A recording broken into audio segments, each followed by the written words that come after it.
the studios inside the Lawrenceville School's historic Pop Hall, I'm Ariana Dye, and this is L10 News.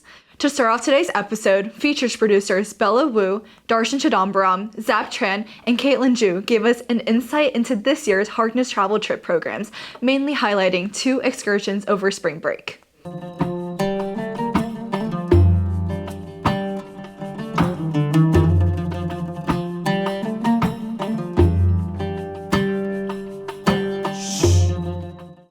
Who am I here with? I'm Martina. Hi, I'm Alex. I'm Amin. And I'm Mrs. Ferguson. What Harkness trips did you guys go on? We went to Morocco and Spain. Tell us about your trip and say one highlight. Basically, we started in Morocco and then we went to Spain.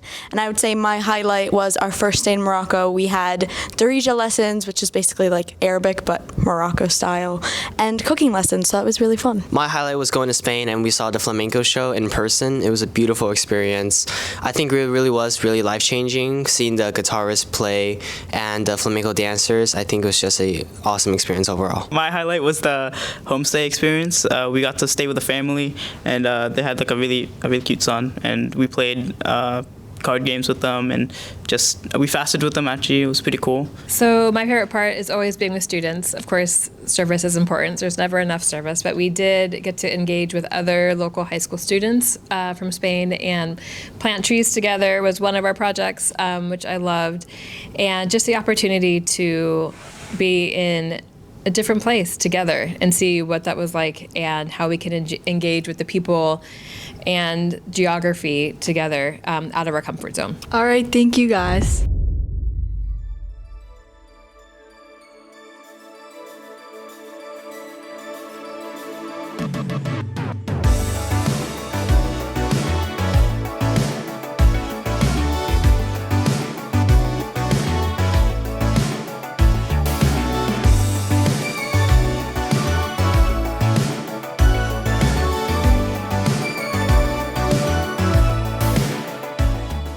Who am I here with today? Oh, Where were you for your spring Harkness trip this year? I was in Peru over spring break. Awesome. So what was the most memorable moment of that trip that you'd like to tell us about? On like the 4th day, we went to this place, Paru Paru. It was a native Peruvian tribe in the Andes. They lived really high up. It was freezing, even though most of Peru is pretty warm. And we farmed potatoes with them all day. They have a lot of potatoes, almost 1,300 species. And we got to experience what it's like to be part of their tribe, eat their food. We ate guinea pig, which wasn't very good, but it was definitely memorable. And how does your group's dynamic change over the course of your trip? Again, at the start, I only knew 3 people. I was only hanging out with them for the first few days, but by the end, I was hanging out with everyone. Like, if I was in a group, I wasn't selecting who I would walk with. Everyone would talk at the dinner tables. It wouldn't be sectored off. And would you say being part of a group like that was one of your favorite parts of the trip? Yeah, for sure. Especially towards the end. Like I said, we went to the Amazon for the second half of the trip.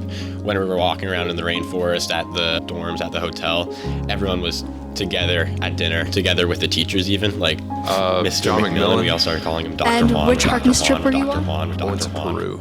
Nice. So we actually learned from someone that went on your trip that you had a special nickname. Can you tell us a little bit more about that? Yeah, the students on the trip started to call me a few days in Dr. Juan. So I completed my PhD in history in December. My first name is John, so I guess it fits. By the end of the trip, it had really caught on amongst all the students, all the other adults from Lawrenceville, as well as our dragons, guides, and instructors. Nice. As a faculty member on the trip, tell us a little bit more about your role and how that experience changed you. We went with a guiding service called Dragons. The Lawrenceville faculty role was to basically be there to support the students, communicate between our guides and the students on the trip. What I learned the most was, I think I really just enjoyed seeing people in a different part of the world than what we were used to lived, and it was great because our guides were all like native Peruvians, and so they did a really good job of explaining how people lived, why they lived that way, the difference between like urban areas and the rural areas and the different regions within the country itself, between like the Amazon, the rainforest, or the Andes, or like the coastal areas. So what was one of the most memorable moments from your trip? Probably when we were in the Amazon, we went on this hike to a lake that we canoed around and saw different kinds of like wildlife, different birds and reptiles and all kinds of different things. And we were there at sunset, and which was really, really, really nice and pleasant. and peaceful. And then we did a night hike back through part of the Amazon, which was fun. Thanks again, Features. Not only were there 6 total trips this spring break across 4 continents, but there will also be more trips coming this summer with Harkness Travel and Service, as well as a Japanese Keigo school exchange and summer language immersion programs as well. Next up, sports producers Ali Frank, Alex Lee, Hayden Chung, and Jahan Hoban take us over to the turf fields for a girls lacrosse team challenge. I'm Hayden, and who am I with today? I'm Danny. I'm Andy. I'm Ireland. I'm Avery. And we're going to be playing a couple of games today. And this is LAX! Let's go! We're doing the longest pass challenge with Avery and Ireland. We're about like 3 feet apart. They've moved quite a bit. They're both almost at the restraining lines, so let's see how this goes. That was a little wobbly there. Okay, they moved back a little. I'm feeling some doubts here. Let's see what they got. Whoa, she just ran into it a little. Steady catch by Ireland. It's a nice wind up. And a catch. Okay, they've moved even further back now. They're at the white line. I have a feeling she's gonna run into it. Let's see what she's got. It's a little far, actually. Seems like Avery Merce has a little left in her. Yeah, Ireland. It's a nice wind up. Okay. Okay, they are quite far at this point. This is almost the full length of the field. You're gonna have to muster up quite a bit of energy for this one. Let's see it. Yeah! Oh, that didn't quite make it. Okay, that didn't quite make it there, but we still have one more chance. Let's see it, Ireland. Go Irish! Oh.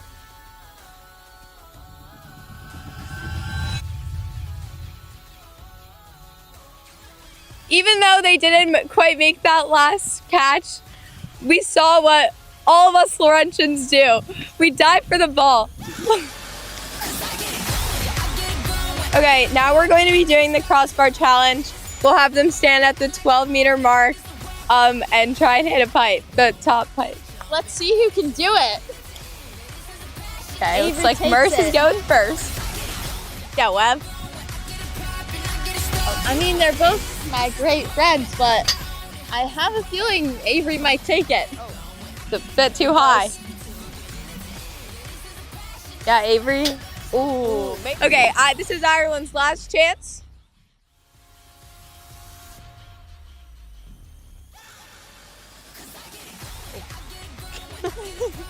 Back your back. Oh! First, we have Ireland Mullen feeding to the Danny Caldwell. See what she's gonna do. Whoa, sneaky. Going barefoot for this. See what she does. Oh, hit him with the fake shot. Play. Hey! Bye! Come to our next home game, LGBR! Great job, sports. Stay on the lookout for more opportunities to pop out to different sports games as the spring season concludes in these next couple of weeks. In more news, Laurentians gathered this past weekend for the Kirby Music Festival. Hosted by the 3rd and 4th form girls in Kirby, this event, complete with beautiful lights and amazing stage, allowed for a fun night of supporting peers in the performing arts with talented acts ranging from harmonica duets and band spotlights to our many singers across campus. Additionally, the kickoff of the annual Splash Tournament started this past Thursday. Reach out to the Splash Shops if you have any questions regarding the rules and game. The Big Red Race will be making its return to Lawrenceville on Sunday morning, May 10th, complete with the children's race and a 5K run open to all Lawrenceville community members. Profits from the Big Red Race will go to Homeworks, a nonprofit organization founded by Lawrenceville and Kirby alum Natalie Tung, class of 2014. Be on the lookout for more sign-up opportunities to participate or to volunteer. That's it for this week's episode. As always, if you have a story to share, stop by our office in the basement of Pop Hall or reach out to us directly. Be sure to subscribe to our YouTube channel so you never miss an episode. From all of us here at L10, thank you so much for watching and stay locked in for the remaining month of this school year. We'll see you next time. Bye!